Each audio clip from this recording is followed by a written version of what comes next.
Hello, my name is Aaron Cavanagh and I'm the founder and editor-in-chief of Post-Burnout.com. Post-Burnout.com is a culture website dedicated to venerating burnt-out artists the world over. This is our website's podcast where we publish full-length recordings of our interviews, which are sometimes the unedited versions of our site's articles and at other times are exclusives. If you're a returning listener, thank you for coming back, and if this is your first time listening, thank you for checking us out. We hope you enjoy and consider subscribing, giving the episodes a thumbs up if you're on YouTube, or giving it a rating if you're anywhere else. It really helps us out. Thank you. Alright, in this edition of Post-Burnout.com interviews, Wexfordian musician Callum Orr discusses his debut album, The Trials of Knowing, which was released yesterday. We talk about the terrible catalyst for the album and how making it was a form of therapy for Callum, his solo career, why he released his debut album 10 years after his first EP, the album's themes of mortality and spirituality, the Wexford music scene, the horror story of the town's infamous Dun Mhuire Theatre, the industry and his aversion to it, Dave Grohl versus Taylor Swift, Steve Albini, emo music, and much, much more. Also, on July 28th, Callum will perform an album launch gig for The Trials of Knowing at the Workman's Cellar in Dublin. Tickets are available from Eventbrite, and there will be a direct link in this episode. Hello, Aaron. Hey Callum, how's it going? Can you hear me okay? Yeah, I can hear you fine. Can you hear me? I can hear you grand. It's nice to meet you. Yeah, you too. Yeah, trying not to take up too much of your time, man. Thanks for doing this. Not at Yeah, I all. mean, the first thing I was going to ask quite simply was a little bit about your background as a musician. I was kind of I was uncertain, like when I was kind of like looking into what your actual sort of I guess your early inspiration in music was, and kind of what was your sort of first instrumentation before starting this project in earnest, I guess. Yeah, cool. That's a good question. And thanks so much, by the way, for having me on. I'm really happy to be chatting to you. Yeah, Um, absolutely, and thanks also, by the way, for rescheduling too, because no problem. thanks. Oh, I've lost you. I think, Aaron. Oh, can you hear me okay? Um, you are frozen currently. Can you hear me? I can still hear you, yes. And can you see me? I can see you, Grant, yeah. Okay, bear with me. I think uh my computer's having a bit of a meltdown. No worries. I can knock off my screen if that would make it easier for No, bandwidth. it's actually my machine itself is actually doing something very, very strange. Um, I might need to reboot my laptop. Sorry about this, Aaron. I'll be right back. Okay. Grant, no worries. Okay, I'm back. That's perfect. Hey, really sorry about that. I had to just completely restart altogether. That's grand, don't worry about it, man. So go on. What was would you mind repeating your question? Absolutely, yeah. So I was just talking about kind of like the kind of early days of kind of what got you into music at first, and kind of what was your I guess first instrument and all that kind of background stuff. Oh yeah, cool. So I come from a relatively musical family. I guess that's kind of the first part is I would have grown up. My dad is like a great guitar player, and so he taught my brother. And then when I came of age, my brother kind of taught me the basics, and I kind of took it from there. But then I always enjoyed singing, and my sister is a really accomplished singer, and I would have I would have been in choirs a lot. Like I grew up in Wexford, and I was in the Wexford Junior Choir, which kind of against my will. um, but I think my ma she kind of wanted to foster that in me, because I could hold a note, and I could hold a tune even, and I did I ended up quite enjoying it. So Why let it um go to waste? yeah, exactly. It's one of those things. I'm glad that she did it.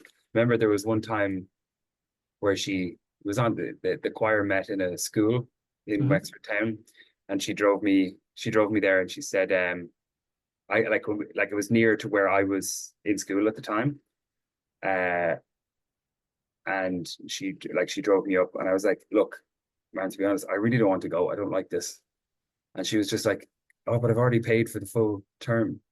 Yeah. And she knew that would that's how you push my buttons, and I was like, oh, okay. And so I went, and then like Financial subsequently, blackmail. yeah, that's it. And in later years, she was just like, that was a fib. I knew that you would be like, it would be good for you to keep at it. Yeah. So, and then after that, then like I picked around at the guitar for a while, but I never really focused on it. And then, but drums were like my main interest. I always wanted to bang on things. And so I remember I went splits with my dad on a drum kit, um, from Minstrel Music, which was the music shop in Wexford town. And I remember waiting. I lived out in the sticks, like out in, well, not in the sticks, but in the countryside in Rosslare. And it was being delivered so at some point that day between noon and 6. So I remember just like sitting waiting at the window for that to be dropped out. And then so I went really heavily into the drums then for a while. For I spent all my teens like playing drums. But I'd say yeah, between singing and guitar and drums are probably my three instruments, if you including the voice as an instrument, like where I'm most comfortable, I would say. Hmm. But then I picked up piano and bass and played in bands and with other instruments and stuff along the way. But they're really my core three that kind of form the foundation of my understanding of music, I would say. Were you autodidactic in your learning of those instruments, or did you take lessons? I obviously, vocal lessons, but when it came to drums, when it came to guitar, piano, were these just things you taught yourself, or did you have someone teaching you along the way? Autodidactic. I love your use of autodidactic. I was yeah, It's a great word. isn't it? Yeah, I use it a lot. yeah. Yeah, you seem quite comfortable with it, so fair play. Yeah. Uh, it's yeah, I was very much self-taught. I suppose except for choir, right? So choir is, I guess, you're learning in a more formal environment. But I taught myself guitar mostly. Like I was taught the basics by my brother and my dad, but really like my dad learned the guitar by himself, and same with my brother. Like we didn't really get lessons, and the same goes for drums. And like it shows in that I wouldn't be super accomplished in any of them, but Mhm. I would say very, very comfortable in all three of them and able to express myself in all three of them. But when it came, I picked up the piano in like 2016, 2015, because I realized that, if you can hit things, you can play so many instruments. If you can hit things in rhythm, Mhm. there's a whole world of instrumentation open for you. If you can pluck around on a string and have a fretting hand that's independent of a strumming or plucking hand, there's like a world, a family of instruments open to you. And I realized that there was like a missing, I was missing kind of any kind of fluency on a keyboard. So it remains like elusive. Like I have a piano here sitting behind me. But it remains elusive to me, and I've been getting lessons in the piano extensively, but it's much slower to come, I think, just because I'm a bit older. Well, that would have came after you learning the keys. That would have came after your debut EP. I can't remember offhand, but there were keys featured on that EP, weren't there? Jesus, that's well researched. That was like 10 years ago. Yeah. Yeah, there was like a lot of like MIDI stuff on that. And I would know my way around it. Like I could build out chords and use it to play in MIDI and stuff like that. But and that kind of showed in that like I couldn't replicate a lot of the stuff on that live. And I think that put the heebie-jeebies up me. And so what I'm talking about mainly is like feeling comfortable playing it in a live setting rather than using it to layer things, which is like I'm just going by feel. I'd much rather have a more controlled competency on an instrument, that way. Hmm. No, totally. And when it kind of came to picking up drums, you mentioned guitar was always in your house, but how old would you have kind of been like roughly? Yeah, I think you could ask my mother, and she'll tell you the exact day and hour and minute that I started playing drums in the bedroom. It was If you need an astrological sign for your drums. yeah, yeah. Yeah. It's I was 12, I think, when I got a kit. No, maybe even younger. I was probably like 11, I would say, 10 or 11 when I got the a performance percussion starter drum kit. Were you just bashing them, or were you actually trying to emulate songs? I was actually quite good at them, kind of off. Like I sound like I'm kind of tooting my own horn, but I was kind of competent because I would have spent a lot of time. Like I would have set up like biscuit tins and like hit them with markers and played along to like stereophonics tunes. Yeah.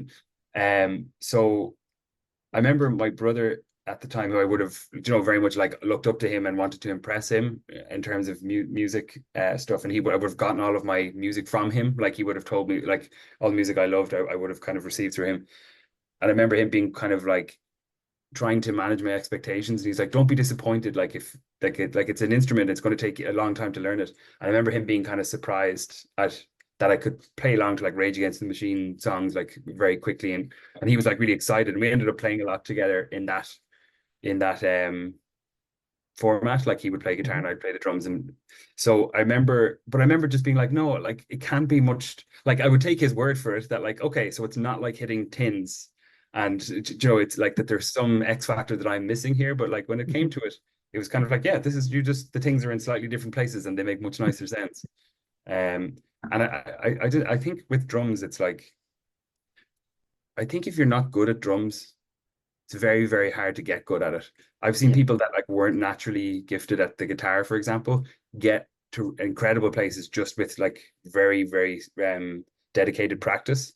Mhm. But I think with drums, you can like someone's missing when they're missing that like groove or they don't have a pocket or and like not to say that there are realms to which you can go to with drums that I think like are completely mind blowing. But I think like if you can't just like the first time you get behind a kit, you're completely lost and you can't do a basic like 4/4. I'm not sure if you'll ever be be excellent at them. So I think like drums more than any other instrument, I think are a little bit binary. You kind of have it in you or you don't. That sounds kind of elitist, I think, and I don't want to over prescribe, but it's kind of Yeah. the impression that I get is that I was very good at them at the start, and I made very little progression throughout. But like, um, yeah, it's kind of an innate thing.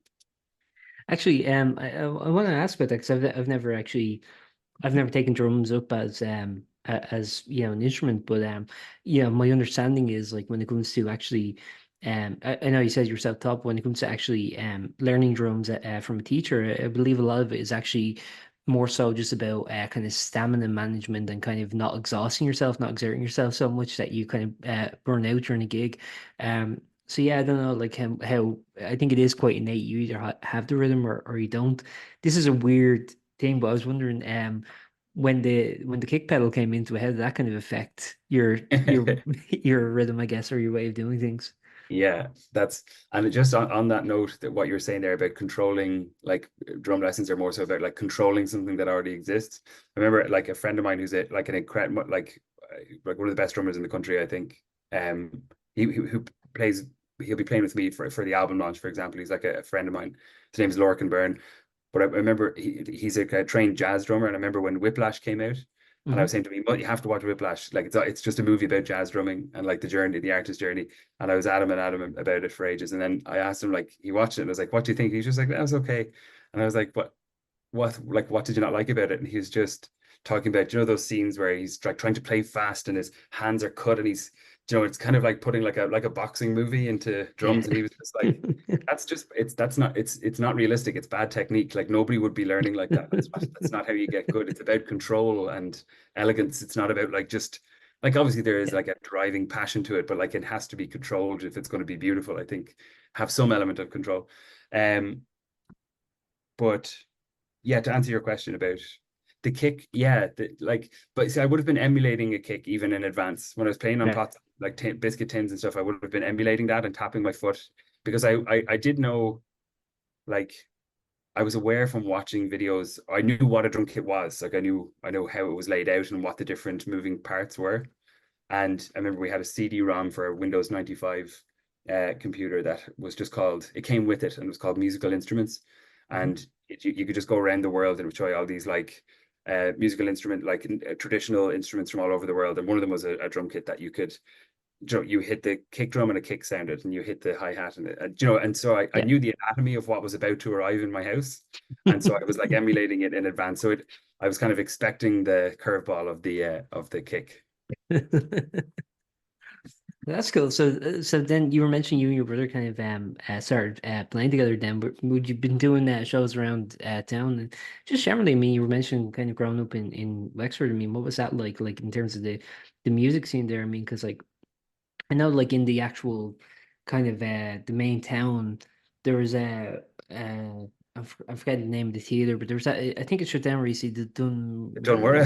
Dun Mhuire. I knew that. No, I knew that the theater because I remember actually being in Wexford and kind of just walking past it and just being like, I was kind of shocked at how kind of quaint it was in comparison. It was just like another building because like I'd heard about that place like from musicians from Wexford before, and I think that yeah, I think that closed down the last year or two or maybe even more at this Yeah, point. yeah. And beyond that, I mean, like, what kind of venues were there around town to kind of to play and stuff?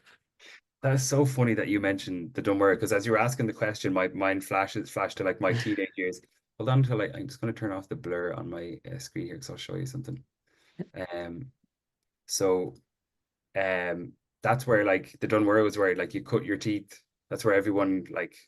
So I played in like a metal band where you know we started playing like Metallica covers and like Pantera tunes and like Tool. We got into like Tool at the time, and Jesus, what was that like doing the drums for that? yeah, that was again that's where like when polyrhythms came into it, that was like that was where I really started to be challenged. But the Dun Mhuire was just like at a fucking madhouse. It was like it was insane. Like it was really um like it used to be there would be hundreds and hundreds of people and there were people in backstage like snorting drugs and like teenagers Oh shit. like 13, 14 year olds like and people would walk around smoking and there was just it was a den of iniquity but like and you'd have like a full house for these bands that, like and we would do I have it here uh, my uh my man sent me this recently.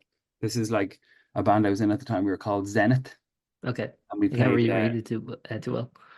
and we this is when I was like 13 or 14 and we just played metal covers and like then wrote original songs and it was real just like your my first band kind of thing but like Yeah. we're we like we did really well on that scene and it was like a very it was really vibrant and like like everyone like every Saturday night everyone would go to the gig. That's kind of what you did.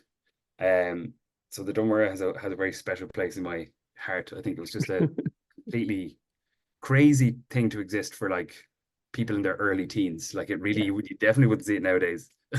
My recollection of it, because as I was walking through, it's like in a shopping district, wasn't it? If my memory serves me correct, it's probably like 2012 when I was there.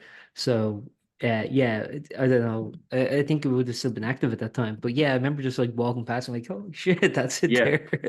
I wasn't yeah, like seeking out as a destination. I just happened to pass by it while, looking in the shops. yeah. It was on the South Main Street, so it's very it was beside Lowney Shopping Mall and stuff like. So it was yeah, very much like a not somewhere you'd expect to find this complete madhouse. Was it used as an actual like theater for plays and stuff, or was it just for gigs? It was used as a theater, yeah, for like pantos and Yeah, stuff like that. But see, like Wexford has the Opera Festival, and so yeah, there's a really rich history of like theater in the town, and they have the National Opera House now, yeah. which was redone, I think, like 10 years ago, and that's like I'm sure that contributes to why the Dun Mhuire is no longer in action. It's just like this world class opera house, so you can't really compete with these like a smaller theater down the street. Yeah. But and there's the art center as well, and there was some like great venues there in like the 2000s. And there was lots of places for young people to play, a lot more than there are now, I would say. Yeah, I think that's a big issue because I was in bands as a teenager too. Is that like just find the venues that would put on all ages shows. Like you normally get like pubs that would do like upstairs gigs and so I remember that was kind of but like in terms of actual clubs and stuff, even for like matinee shows, they're just like no. Yeah. Where would you have grown up? As I'm in Dublin, so I'd be going into the city centre here, to do shows because there wasn't really anything around. I'm in Tala, which is kind of on the outside, but there was nothing really here, and Yeah. all the members would be in different parts. So yeah, it was always difficult trying to like just find a place that would, and not even just my bands, but I had friends that were in other bands too and stuff, and it was always like, basically just lying about your age because we're at that age, we're like 16, 17, where you can kind of get away with it. We were at Yeah. like 13 or 14, so Yeah. it was like. Yeah, come along, but have a fake ID, that kind of thing. Yeah. And Yeah. it hasn't got better. I remember being like really pissed off at the time. It's like, why is there no all ages kind of venues? And there still isn't, you know. I don't know, but it seems like in Wexford, I mean, like you know, it honed it a bit more. Like younger people did kind of have places to play. Yeah, and like now that you say it, I'm not aware, like, and this could just be just because I'm just completely plugged out from that scene for obvious reasons. Like I'm not aware of there being like young bands in their early to mid teens playing gigs in Dublin. Like if you never Yeah, like run across it or see it advertised. And it's kind of the same in Wexford. Like I don't know what, like I think it's a lot of it might be kind of being a maybe old man yells at cloud here, but like I think a lot of, because music is now, it's less social than it used to be, and like a lot, especially when people are in their teens and they're experimenting, they're yeah, probably experimenting solo on their on Ableton, like in their room, rather than you yeah. needing to go out in order to like create a bigger sound. Now that like the studio is kind of in your room, so you can create huge like soundscapes and stuff without needing other people. I wonder if that contributes to it. Or if I'm just, there is actually a bustling scene in Wexford and Dublin that I'm just completely unaware of, which is very, very possible.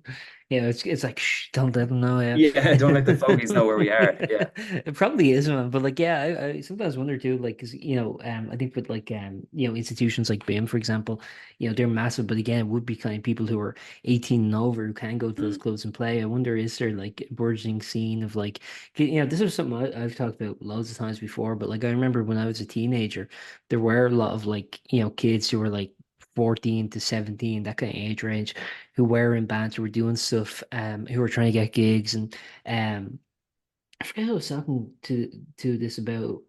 Um, but anyway, but you know, I remember like that kind of scene, and the only musician from it who really kind of got big was Orla Gartland. She kind of came very Yeah. big from that scene, but kind of all the other bands, all the other artists kind of just went by the wayside. But it was interesting because you go to gigs, and it was kind of like, you know, when people talk about the early days of punk rock, where they go, oh yeah, for the first time music became accessible. You could see the Ramones, you could see the Sex Pistols, and be like, I can do that too.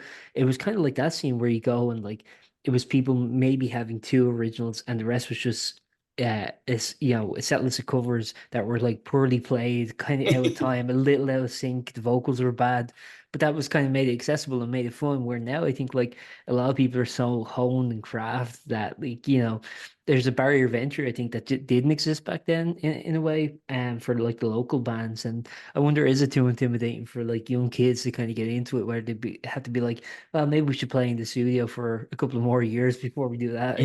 Yeah. That's a really good point. And like as well that like you if you played, if like when I was a teenager, if you played a gig, nobody would be recording it now. But now, Mm, blah blah blah, everything's recorded.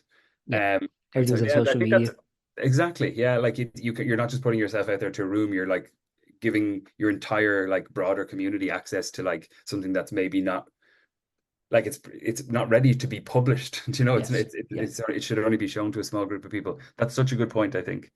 Yeah, Um, and also the other thing you were mentioning about like kind of recording being a lot more accessible now. Sometimes that can be a hindrance because people might start recording a bit prematurely, where, you know, before it was like recording was a commitment. You had to, like, you know, save up, you had to have stuff ready, and, you know, normally you get like a limited amount of CDs, so like, I don't know, 500 CDs or something like that, back when, you know, that was the kind of medium in vogue, where now everything is obviously digitally just put up on Spotify. But like, you know, back then it was like, okay, we're gonna go in, we're gonna record, we're gonna make like 500 CDs or however many, and like that's gonna be like our debut single or something like that. But it was something that you had to kind of build a fan base with, kind of play together, home, get a craft, and then go into the studio. Where now it's like, you know, you can be playing for 2 days and be like, hey, you want to record like an EP or yeah, something, you know? yeah. I really think you're onto a winner there, and it's because like and that's it's apropos of my own kind of thoughts recently on I've a terrible I'm terrible for what the thing that I said of just like getting into my room and just like playing like writing a tune and just recording it in parts and then layering it and like, oh yeah, bigger like, and Yeah. having bigger sounds. And then when it comes to playing them live, I'm like, ah shit, like I didn't really, it's not like I think, and what I'm going to do, definitely I did a little bit with this album, but very much for my next one, which I've kind of have like half of it written, Mhm. is um go and gig the songs loads before you record it. So it's like you're not like there's God, I love like sitting away and tinkering away at the song and building it, and like there's I don't want to say that that's innately bad, but like what I will find um like fulfilling and what I think results in better recordings is like you build the thing outside of being recorded, and then the problem you're trying to solve by recording is how do we capture this thing that already exists rather than like trying to build it from the ground up.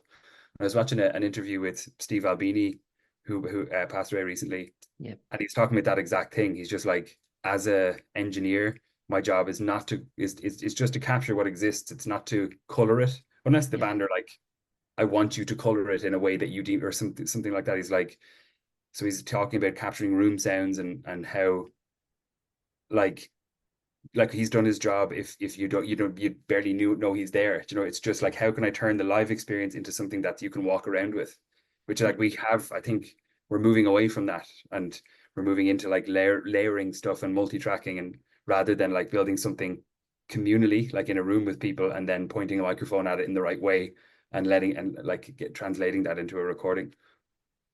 Yeah, the interesting about Albini there, just as you mentioned, was that like as you were talking about, he kind of, I think his approach was, he said, uh, I'm probably gonna mangle what he said exactly, but it's basically he was saying, I'm like a plumber coming in to fix your toilet.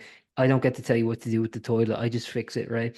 And I think Yeah, like his experience kind of came from it was two albums in particular. One was the Pixies' Surfer Rosa and Slint's first album, Tweez. And with those albums, he kind of incorporated a lot of that sound. He added in, if you listen to Surfer Rosa, there's a lot of like studio banter between the songs. There in the transitions between them. In Tweez, there's like studio banter in the songs themselves baked into them.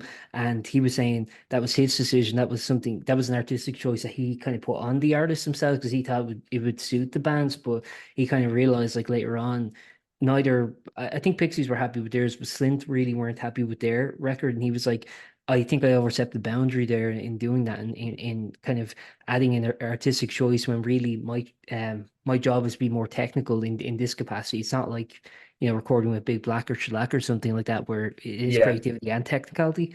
And yeah, I think that's like something you just kind of have to learn, I guess. But it's just funny that like you're still learning on the job even when you're working on projects that are worth, thousands of dollars, you know what I yeah. mean? And you're fucking Steve Albini. Like, yeah, Yeah. do you know there's that there's one of those interludes in Surfer Rosa where she goes, this is a song about a superhero named Tony, and it's called Tony's Theme. Like that always stuck in my head. I always thought that was so, it's like a hook in and of itself or something. Yeah. And yeah, I think you're like the definition of what a producer is. Like it's weird how it straddles that border between the technical and the creative. And I Yeah. think like if you're working on an album like Surfer Rosa, like you're gonna like I'd imagine you're not gonna be able to just think with your technical brain. Like you're like, oh my God, like this is Yeah. everyone's in flow, and this is like this, we're creating something amazing and I want to contribute to it. So I'd say like even is breaking his own rule of like, I'm just here to capture something. Yeah. I'd say you couldn't help but kind of have creative impulses if you're a creative person sitting in the middle of an environment like that. Yeah. I think also when he by the time he recorded In Utero, like many years later, he was influenced, I think, by, again, I could be misremembering the story. He told this on Conan O'Brien's podcast where he was saying like uh he'd heard a rough cut of Nevermind, which was Butch Vig's Which version they, that yeah, he had made before it got mixed by Andy Wallace, and he preferred that cut, and he thought the best approach would be just to record it as raw as they could. And then obviously, like later, kind of got a bit mangled with the studio. They were a little unhappy with his approach, but I think it's interesting to kind of like I don't know, like sort of just be a facilitator for the artists themselves rather than trying to impose kind of either creative limitations or even creative expansions in a lot of ways. I mean, to kind of give creative input and because he talked about the band, I think it was Bush. I can't remember. He recorded the band later on, and they were trying to figure out which single to release. and he doesn't like really kind of making decisions like that. But they asked him his decisions, and he said no, don't go with this single. And they went, but that's we think that's the best one. So they all agree. So it got released as a single, and it ended up blowing up and being like really successful. And he was like, well, if they'd listened to me, that wouldn't have happened, you know. Yeah, It's yeah, like I think there's a lot of humility there too, where it's like, no one and I think that's also an important thing is that no one really knows, you know what I mean? Like no one really like it's people get paid to be kind of like experts in these things and to do A&R and to kind of like know, but like there's so much like arbitrary luck involved in all these releases and in terms of virality and in terms of what's going to appeal to people that you just don't know. Sometimes you hear like a hit, you go, yeah, that'll be a hit, but you would never say with 100% certainty, you know? yeah. It's only in the aggregate. It's only when millions, it's only when tens or hundreds of thousands or millions of people hear something that they all just kind of they collect into a consensus of like this is the best thing. Yeah. And it's interesting actually. I have an ongoing lifelong debate with a friend of mine about like subjectivity versus objectivity when it comes to just music or art in general. And my contention is that like you can't make objective claims about the quality of music. You can't say that's like Nirvana is better than Justin Bieber. Mm. Like you can't say it. Like you can't even say that Nirvana is better than the Wombles. Yeah. Like you can't say that because it's entirely subjective. And like the only like but then you can see like people collect around icons like say David Bowie or Bob Dylan. They're two examples of like two artists that by all intents and purposes I should adore them, and I really have no time, very little time for either of them, Okay. which is like surprises myself. And but like and so when I make a claim like one of my biggest influences are the Scottish band Frightened Rabbit, right? And I've made this claim in like a debate before where I think this song Things, for example, is better than um uh like a Rolling Stone. And then like hands get thrown up like how can you say that? Like it's an iconic song. And it's like, yeah, but I don't think it's as good as this song. Like you can Yeah. talk about it objectively as like what impact has how many people have heard it.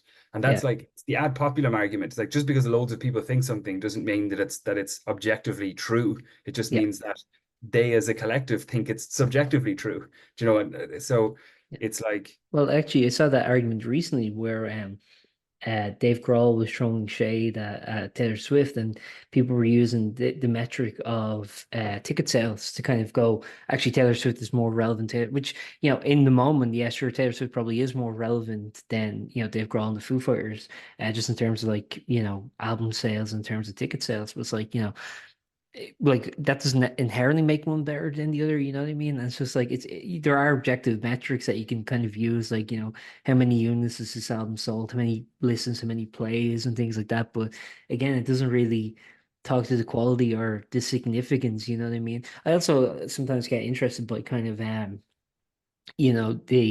the lesser known artists who inspire greater known artists, and they're often kind of like very interesting to listen to if you can find them, because some people are a bit more open about like who their inspirations are, and some are a bit more reticent. And I don't know why. It seems like if you're a fan of someone and you have a platform and you have people who are listening to you, you should probably be like, hey, check out these acts too, you know? yeah, yeah, 100%. Like yeah, on the Taylor Swift side of things, and like what you said there about like ticket sales and stuff. So I realize you kind of went one point beyond that, but I just wanted to go back to it for a Yeah, no, second, which is one huge factor in that is like I think it's fair to say that Taylor Swift is more quote unquote relevant than Dave Grohl. I think mm, she is more relevant, like whatever that word, like more people are affected by more of her music every day than Dave Grohl, I would say. But that's like and part of that is down to like star power, and the songs are good, like the songs that she writes are good, but there's also a giant marketing machine like cranking away underneath as well, which is like putting music in front of people. And so when you get into when you consider like big machinery like that, you can't it completely destroys that ad populum argument of there being like more people liking something meaning it's better. it's Yeah. kind of destroyed by that kind of, there's now the technology and huge big levers that you can pull that completely destroy that as a measure Yeah. of kind of quality, or yeah. Sorry to Um advocate for the devil here, but couldn't you also make the argument that the Foo Fighters themselves also benefit from that same machine that you're referring to? they have, but to a much lesser degree, I would say. Like the Foo Yeah. Fighters are they are a machine in and of themselves, but like 1/50th of the capacity of Taylor Swift. I wonder, is Yeah. Taylor Swift the biggest pop star in terms of kind of scale, Yeah. like scale and kind of ferocity of fanhood? I think maybe she's the biggest pop star in the history of humanity. Yeah, maybe. I mean, people always go to the Beatles. Like Beatles is always the exemplar. It's like, sliced bread. It's always like that's, the that's always the template, that you have to compare to. I mean, actually, I don't want to get into this, but there has been discussion recently about is Taylor Swift bigger than the Beatles, to the point where, and that's not really, I think, a Twitter, kind of discussion, but like I saw like a New York Times article, I think it was New York Times, where they actually like had like, infographics and like let's measure the success and like, and it's like I don't know again, but it's like, I don't know, like you have to kind of think about it in those terms where it's like, will the music of Taylor Swift have the kind of longevity of the music of the Beatles? And really we can't say, there's so many artists that, and I'm not doubting that she will have longevity, but it's just kind of like, will it be to that extent? I mean, very few artists have that kind of like longevity and that kind of like iconicness. But Yeah, Taylor might. Yeah. and again, longevity. I agree with you that it's a good metric, Yeah. but it's only like, who's to say that what makes music valuable is how, like, you could have the Beatles, like they had this ferocious like Beatlemania, and now like the ferocity of the fanhood, to use that term again, is like has fallen off hugely. Like it's Mhm. lasting a long time, but it's kind of like it's this tame thing that's going on for ages. Like I could totally Yeah. see somebody advocating for, it doesn't matter how long it goes on for, it's in that cultural moment. What was the wallop of your impact for the 20 years that you were in the spotlight?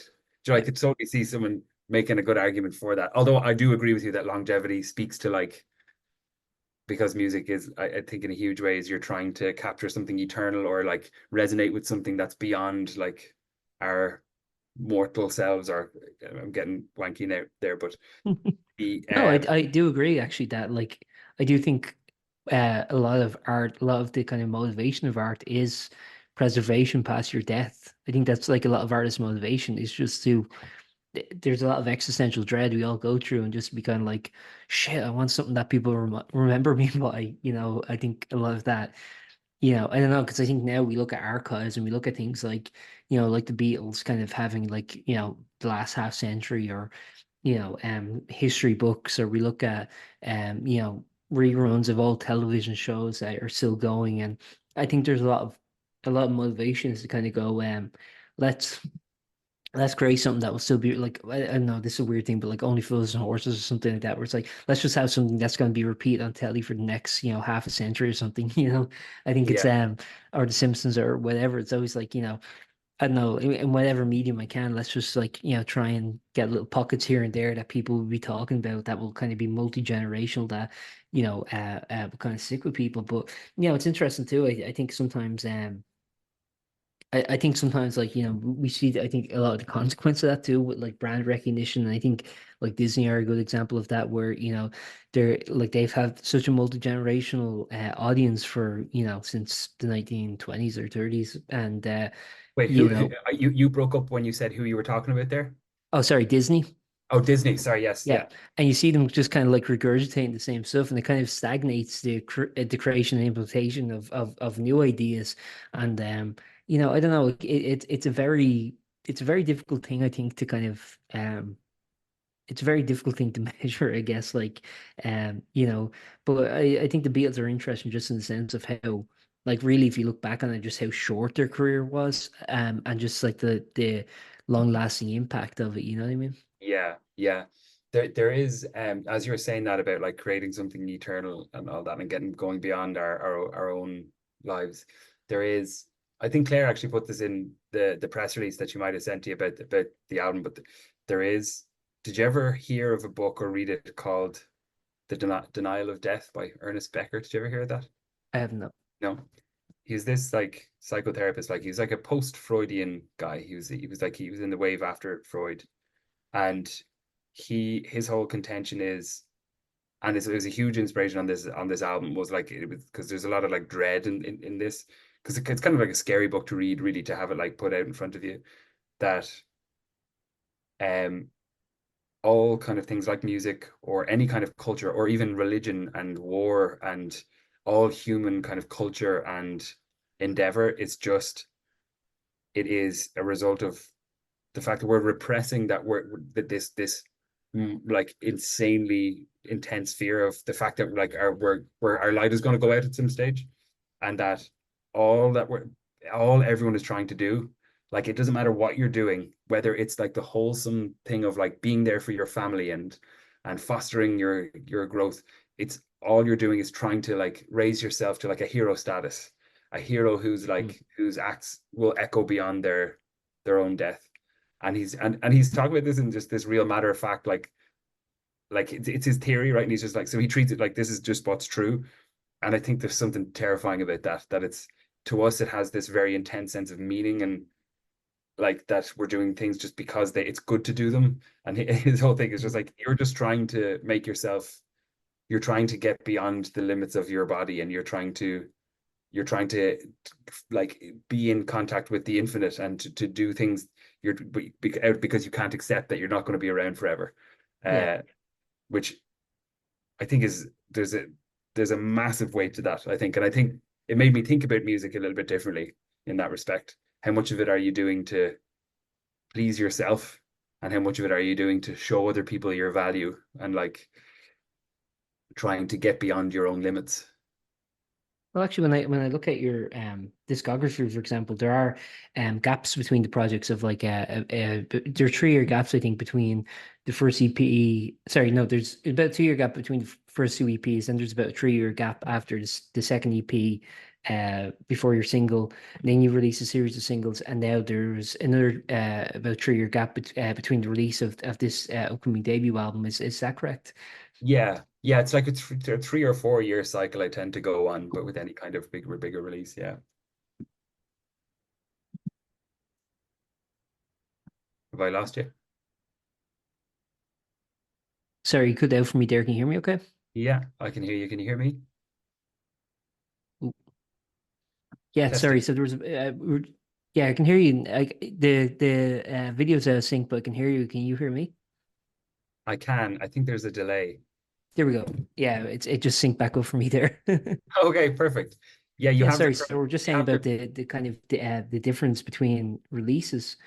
Yeah. So there's I was just wondering, kind of like when you look back at that now, do you often find you're making up for lost time between those releases, or whatever kept you, and it's your own personal business, you can talk about it, or No, it's you a don't great have to, question. Go, but please go ahead. Yeah. what was happening in between those releases? I mean, like, do you often wish you were being more prolific, or are you content with the body of work that you were doing in that time?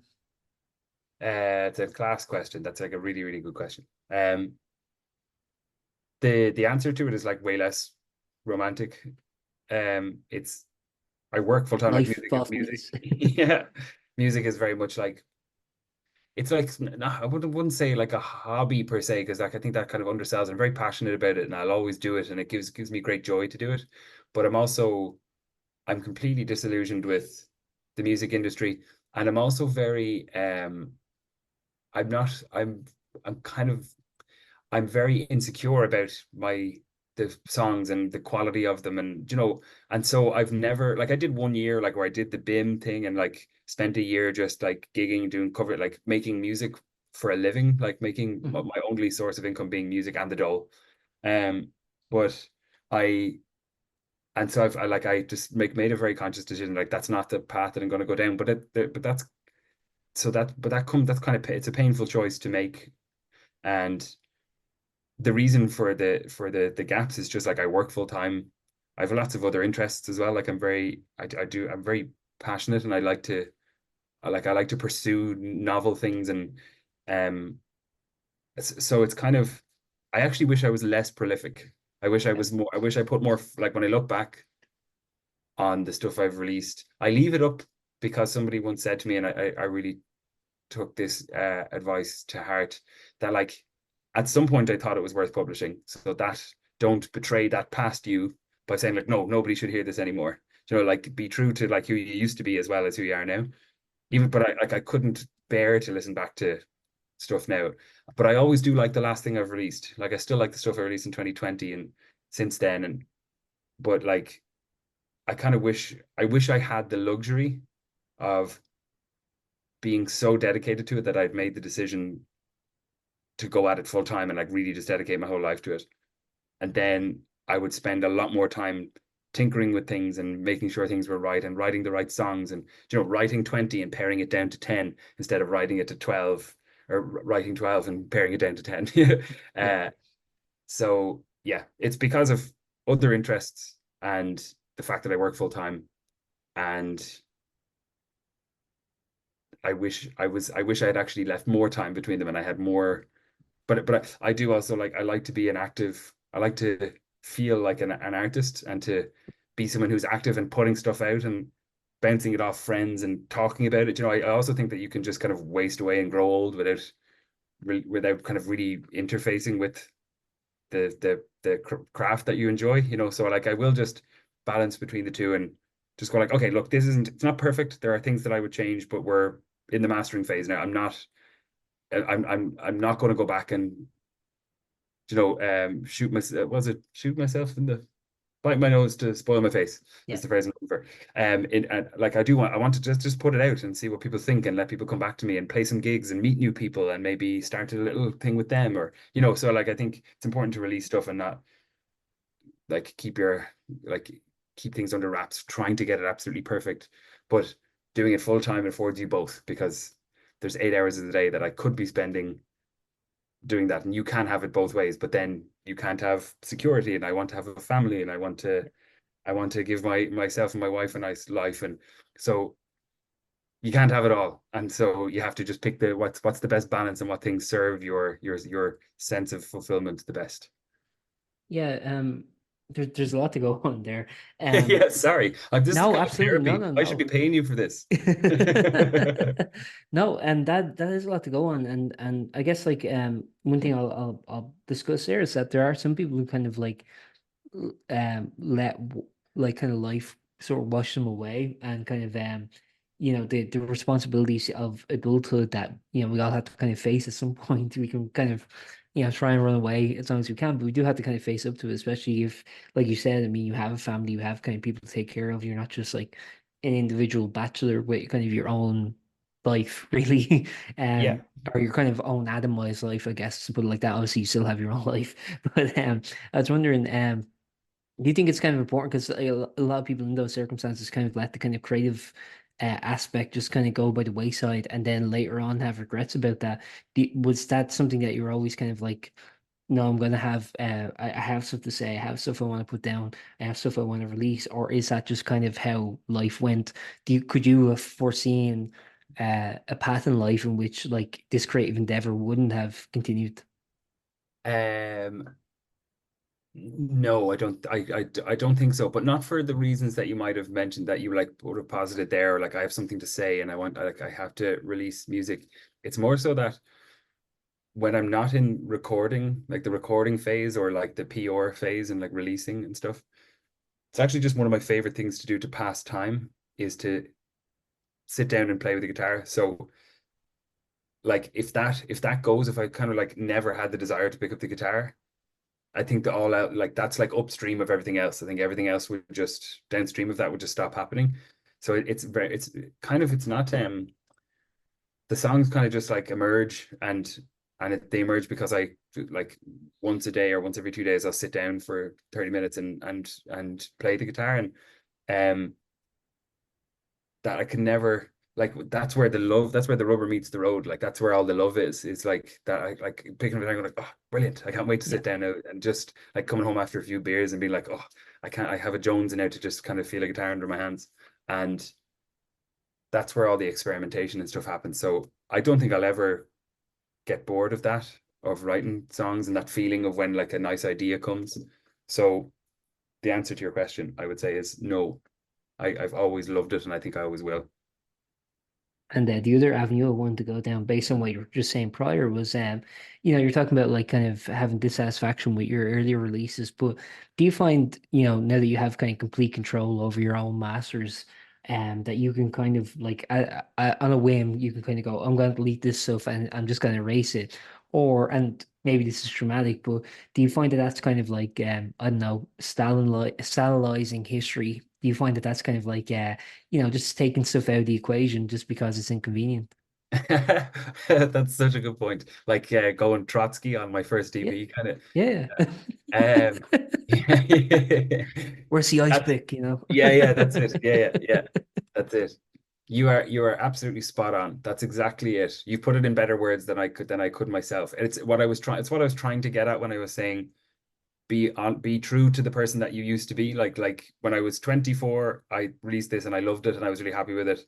So just because I've gotten older and a bit more critical, like it doesn't mean that I can just go like then take the thing that this guy worked on for ages and put loads of work into it and then just go, nah, that's gone.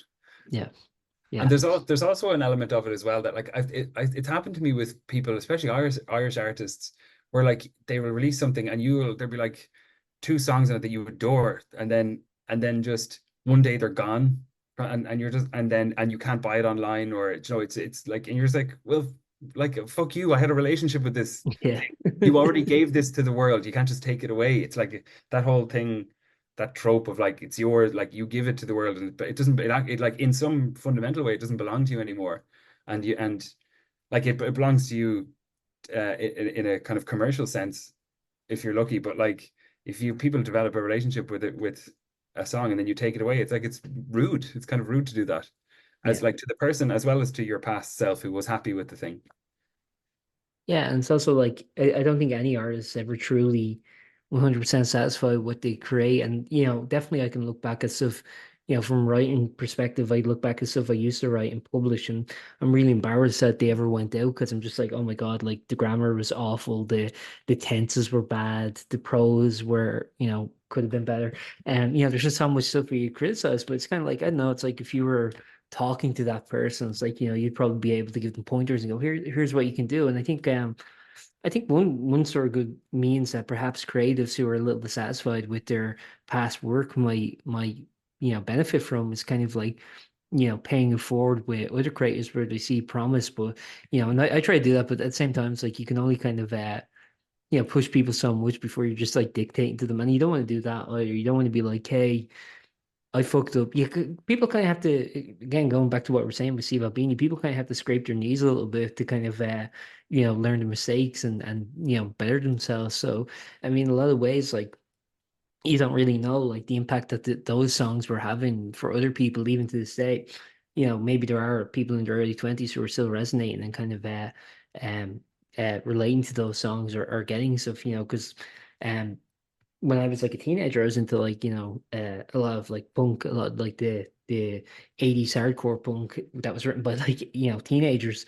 And it's like those men were probably in their 40s and 50s by the time I was listening to it, but they probably like, oh my God, I'm so embarrassed with that. But for me, it's like, yeah, it's like the righteous indignation that I need.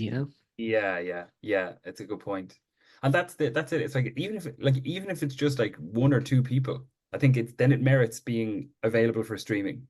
Yeah. Like if you can if commercially you can afford it. Like I also um yeah, it's just even if it's one or two people, I think it's worth like there's something to be said that if literally nobody's listening to it, then it defeats the purpose, or if nobody's connected with it. Um, but what you were saying there about, oh yeah, the passing on, like you can do some kind of mentoring, I think, of like giving people pointers on songs and like style and stuff like that. And you might see something in them that they don't realize, like, oh no, you think your style is this, but like really the voice that you have is actually over here, and you just kind of maybe don't realize it yet. And that I've done that a few times. I'm reticent to do it because, like you said, you also don't want to get too prescriptive and Yeah. start like dictatorial and saying like, no, you need to move to this, like that's just what you think their voice is, but they're still And finding also it you so don't want to inadvertently give bad advice either. 100%, 100%.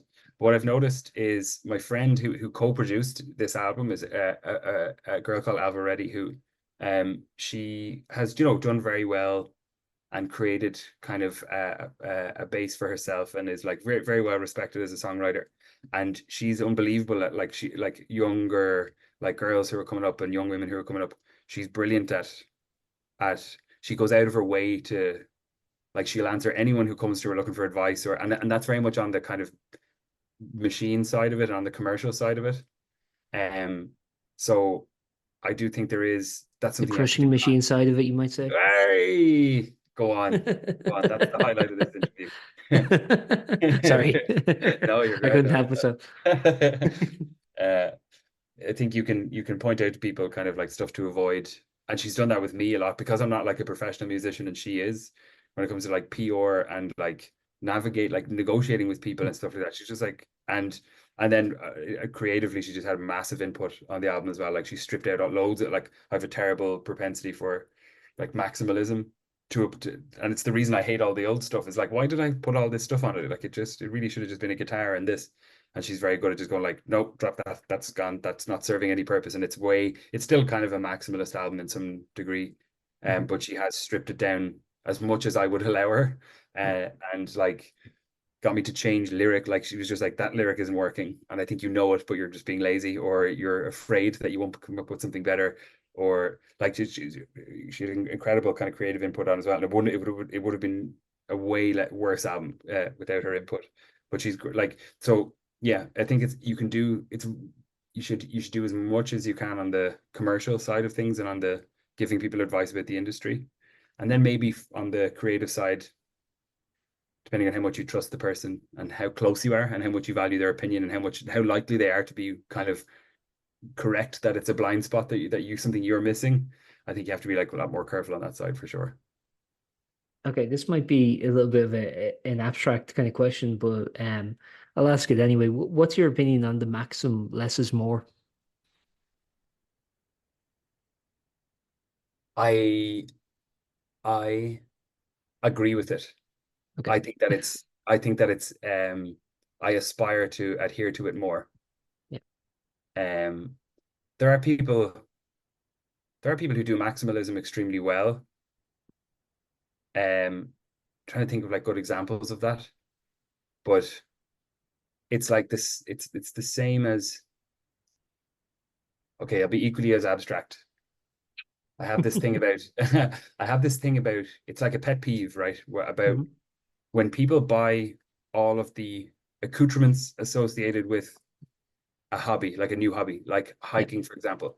Like I got this €1,000 tent. I got this insane Gore-Tex jacket. I got these merino wool socks. I got like, do you know, someone will spend like 4 grand on like I am the most elite kind of packed hiker imaginable, but they haven't done any hikes. Like they're kind of I think that like you should and what you said there about less is more like in music, I think that like it also speaks to what I was saying earlier, by the way, about wishing I had more time to be less prolific and to focus, even though I'm not prolific, but even be even less prolific and to focus in on things and go like spend 2 days on a snare drum sound and then if I don't like it, scrap it and come back and do 2 more days until I find the exact one that I want to find. Um, but you could also argue that that's not less, that's actually doing way more. But Yeah. like finding a way to go like, what is the absolute optimum way for this song to be presented with absolutely no fat on it? There's nothing that doesn't need to be there for like the tone or the texture or the meaning to come across. And I can't think, there's almost no scenario, I think, where that's not true, where that's not where you should be looking. It's like, what's the least possible thing I can do for the 100% of the meaning or the message or the tone of it to come across. Like, you know, why am I forgetting the name of them? Alt J, Alt J's Yes. Yes. an awesome wave where they did that thing where they recorded the full album and then just went through it and just like butchered it, just like took almost everything out of it. Yeah. Um, I don't know was that intentional, but like maybe like go the maximalist approach and go like now let's strip it back to what it needs to be, because there is this comfort in if you don't want to sound anemic or kind of like brittle, and so like there's like a comfort thing of like I'll just like the Elliott Smith thing of like layering a vocal four times, which I don't think is actually good. And I don't think it made me not like his style. But because you're like, okay, it's at least it's present and it's big, so therefore it must be better than it went. And then I wonder how many recordings have gone unrecorded, Yeah. or have gone by the wayside, because if the person had just cut out all the crap and just let it with just them and a piano or them and a guitar, that it would have been way more effective and poignant and would have hit people. So less is more absolutely is an aspiration. I sometimes wonder if people feel that they're, I don't know, being lazy if they don't put the kitchen sink into everything. Like, I wonder, do people feel content? It's a weird thing. I was thinking of actually Kim Deal from the Pixies. She was mentioned, when it came to playing bass, her stuff was very simple. It was just like to serve the song. Where, she was saying like so many basses just, because her stuff isn't very technical. Like, most kind of new bass players can learn the majority of the Pixies discography. There are a few songs like Tame and stuff which are a little funky, but the majority of your songs are pretty straightforward. And she was saying like, yeah, most people won't do that though, even though obviously they have the capability.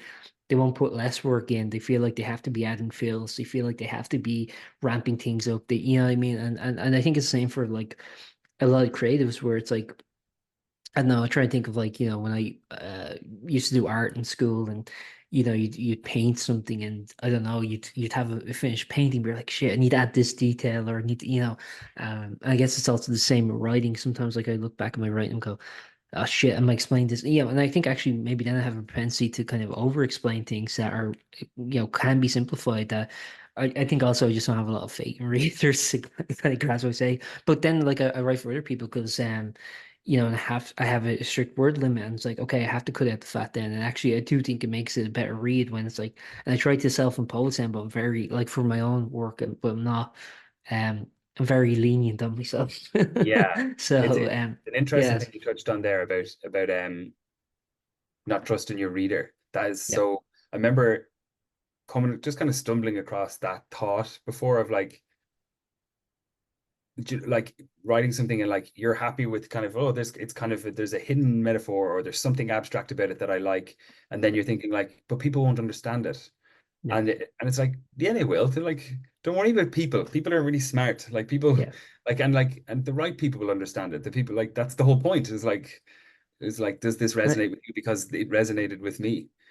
yeah, And even things like I worry about, like, I think like audio literacy, especially in older generations, is quite poor. And like my parents would be like, or my sister will like, well, I'll make a new tune and she'll ask me to listen to it. And I'll be like, hold on, I'll get the speaker. She'll be like, just put it on the laptop. I'm like, what are you talking about? And she'd be like, but I don't try. That wouldn't make a difference to me. I'm like, yes, it does. You just don't mm, realize it. You don't, you will enjoy it less. yeah, You just don't even realize it. And so I have this like anxiety about, what if people like, I put up on my Instagram story and like, what if people, they just sit there and like, oh, that's nice, but it's a bit brittle, isn't it? Like yeah, it's his music is a bit brittle. So it's like, yeah, no, do you have the wherewithal to make sure that you have a good setup and that like when you consume sound that it's high quality. So like yeah. that. But you have to trust people. People, if they want to hear your song the right way, they'll take the time to put it in the right context. Well, wasn't that I think like that was Tony Wilson's whole thing when he did Factory Records was that he would test out on the shittiest speakers he could, any of the releases he was about to put out, just so he could be like, okay, the person on their shitty like car speakers has to be able to hear this, and the people with the most state of the art, it has to sound good for everyone in between. I actually think that's a huge contention for a lot of filmmakers actually, because I'm into film, and a lot of the big filmmakers are only making stuff for the kind of dynamic soundscapes, and the problem is when you kind of when that's put into a general consumer's kind of television, later on when it comes on home release, most people don't have the setup required to really get the full dynamics, so a lot of sounds get muddled, a lot of stuff. It's a huge issue with um dialogue, like hearing dialogue, Oh, because it just gets stifled.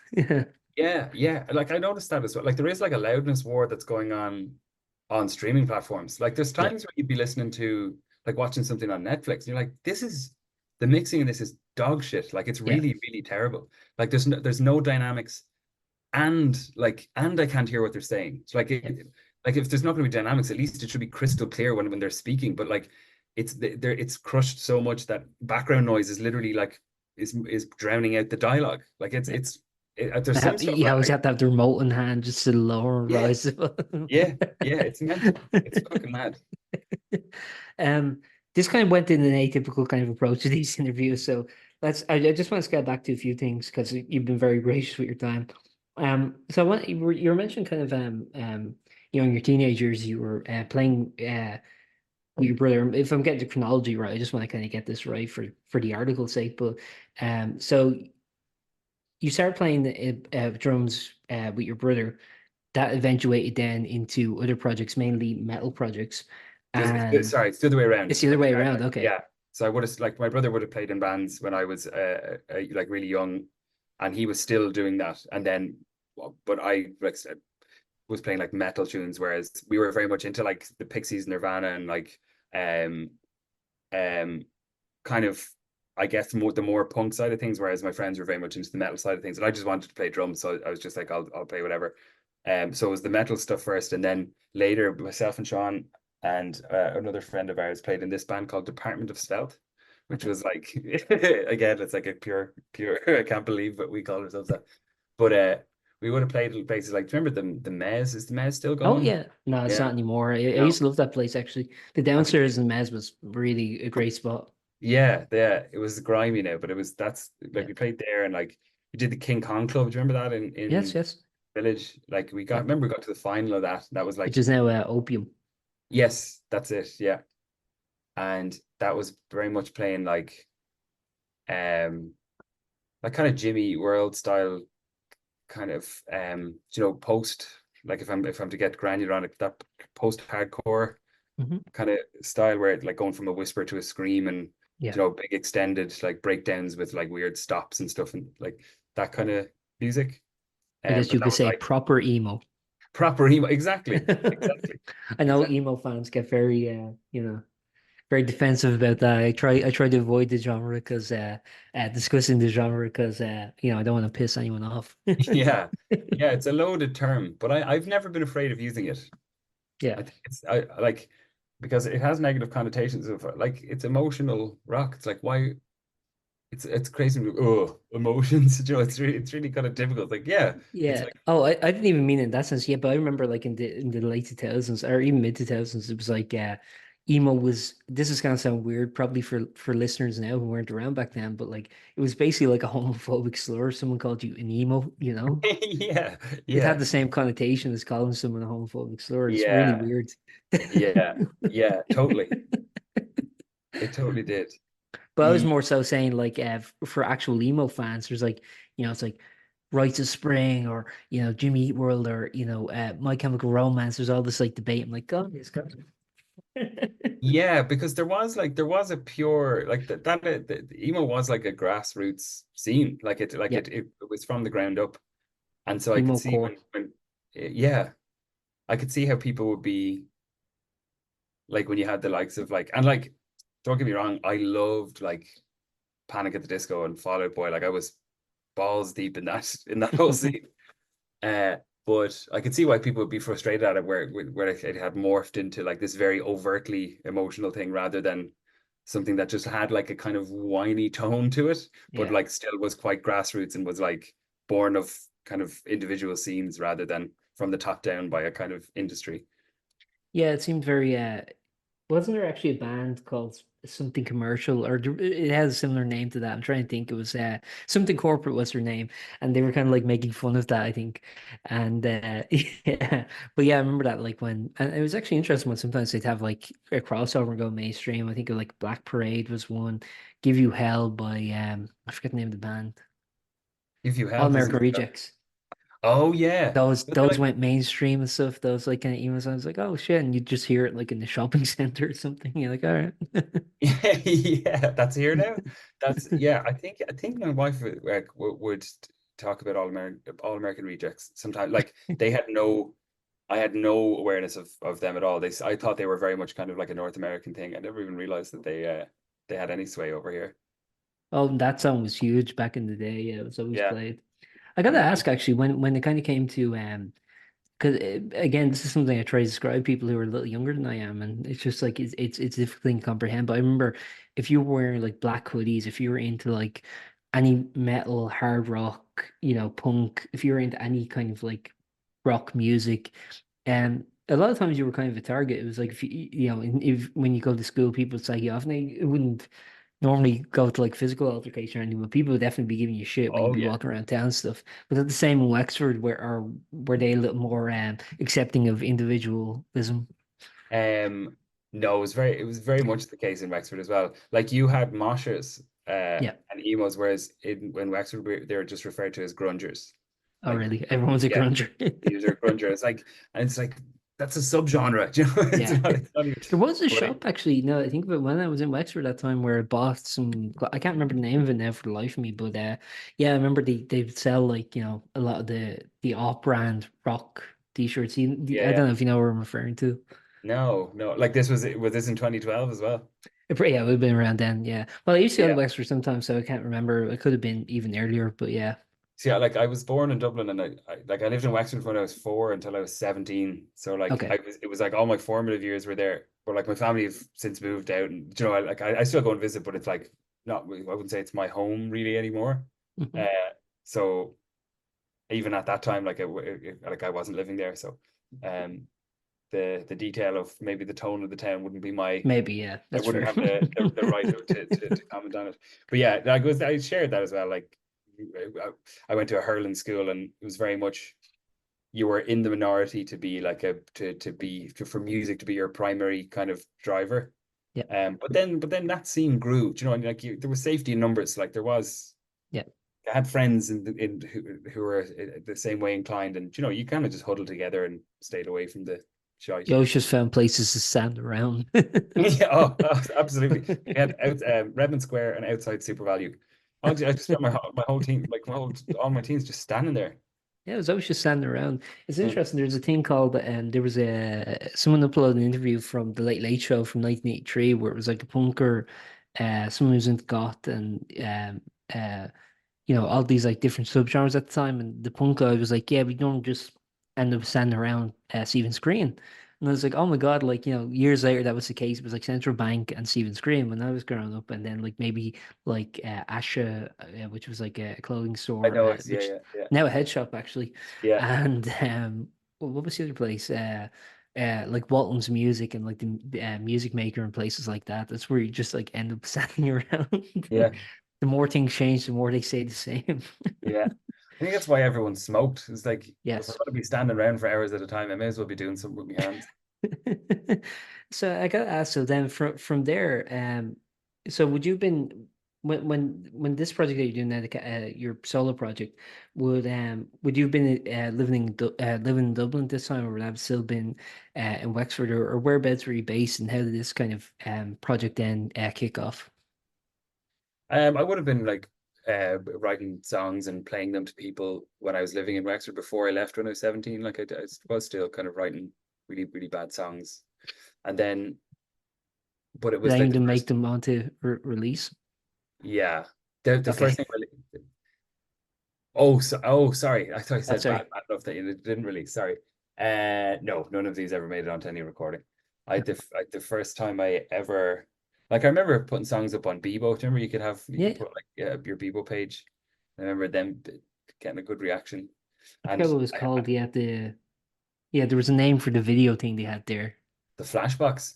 Flashbox, yeah, I remember that. No, this is you could like make an artist page and put up songs with a little play button beside them. Oh yeah, I forgot about that, yeah. I remember I had a Zoom H2, and Mhm. I would go down and record into that in my bedroom, and then go up to the family computer, and I had Reaper. Do you know that's like a free DAW?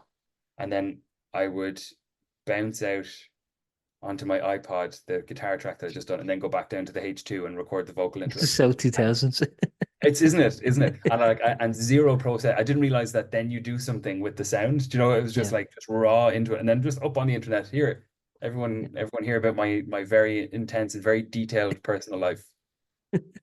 Yeah, no one had any semblance back then that this stuff could come back to bite them in the ass. Thank God, like I kind of thank God that people like just vanished into the ether. 100%. The amount of shit I 100%. probably have up there, Uh, man, if that ever came uh, back, like it would haunt me. Even like I was a pretty early adapter of Twitter. I started in 2009, and that account got deleted for some fucking reason. I don't even know why. I never used it, but it got deleted. And I'm like, thank God. Like, even though it's the dumb shit I was saying back then, man. yeah, yeah. Oh, it's a good that like information on the internet has a time limit where Yeah. it's no longer indexable because you're right. Like God, I've said so much garbage. There's so much garbage I put on the internet. And I'm running out of time here. I have to go in Yeah, the no next worries. couple of minutes, just to let you know. Brand, but just we'll just wrap things up real quick then. That sorry, I went in a lot of tangents there. Not at So all. we'll just talk about the album then. I'll try and condense this all into one question then. Album launch. I just want to plug this first. Album launch, Workman Cellar, 20th July. The new album, debut album, Trials of Knowing is out July 12th. All that's correct, I think. Yeah, you're bang on. Um, there's a lot to go on that I wasted too much time waffling. I apologize. But I want to ask about the album. When I was listening to it, there's a lot of themes of religion running throughout, and mortality. The catalyst for this record, I believe, was your mother's cancer diagnosis. All of your works, all of your EPs um have had kind of a thematic concept to them. So my two questions, if I could just wrap them up into them, is um, one, why is it now? Why was now the time to release a full length album for the first time versus EPs and singles that you've been doing prior?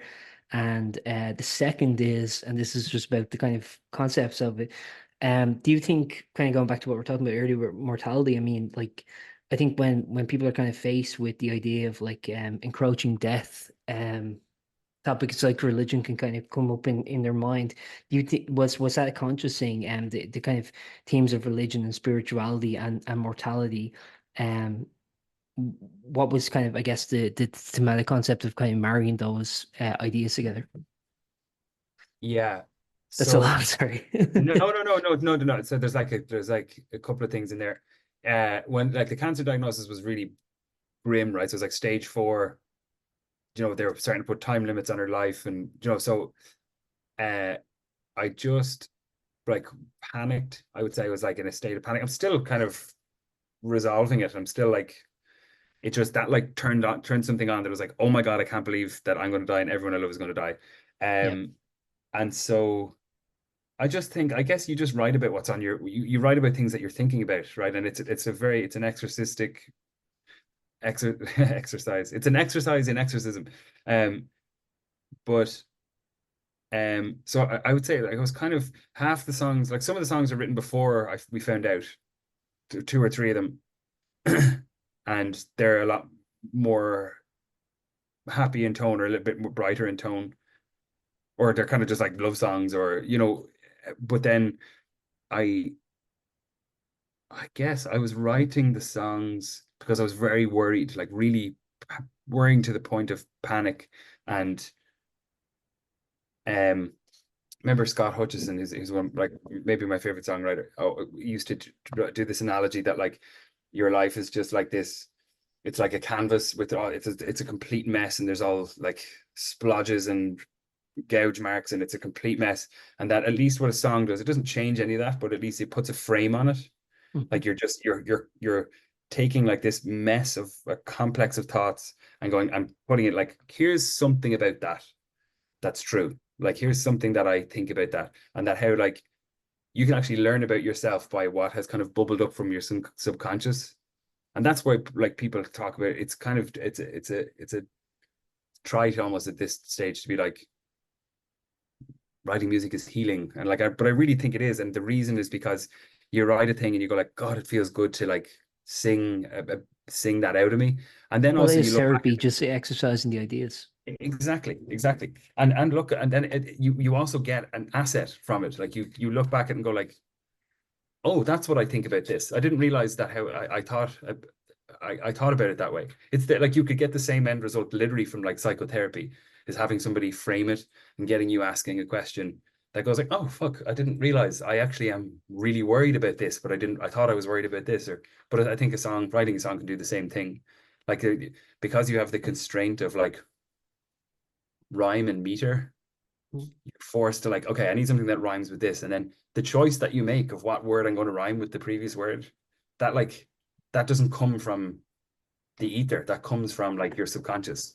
And you can then, when you string loads of that together and then there's like a soundtrack to it, you're kind of like, oh, I'm really worried about that. And I've made a bit more sense about this like mess that's internal. Um, so I'd say that's why like themes tend to come through, is that I am like writing them because I'm constantly thinking about it and I'm looking for a way to externalize it and put a Yeah. bit of shape on it, almost as an exercise. Yeah. Would it be fair to say that each album is a mosaic of your dread at any given time? I'm sorry, that's a very wanky question.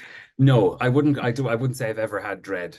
This is the first time in my life I've ever experienced dread. So it's always I've Maybe your historically, concerns would be a better term. yeah, yeah. I've historically written songs about love and romance and feeling and heartbreak and stuff like that because that's like up until then That was I've the been lucky norm. enough that that was like the worst thing I'd ever experienced was like, oh, somebody has rejected me or I feel um heartbroken, you know, which is kind of in the face of this now is like trivial, I think.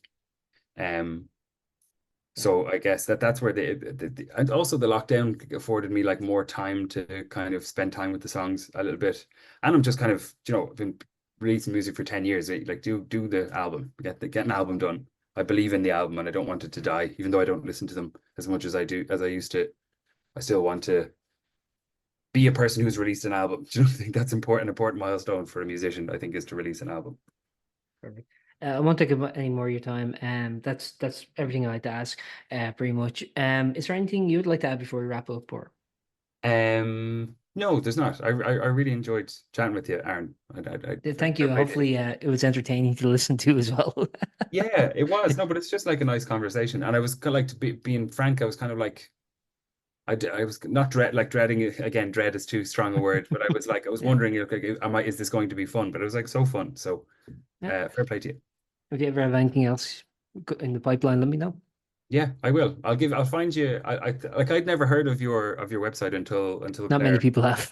Yeah, so I'll go and find you and I'll see you down the line for sure. Perfect. Thanks very much, and enjoy the rest of your day. And I really do appreciate you taking this time out to talk to me. Yeah, not at all. Thanks, Aaron. Thanks for having me on. Best of luck. Bye. Good luck. Bye bye.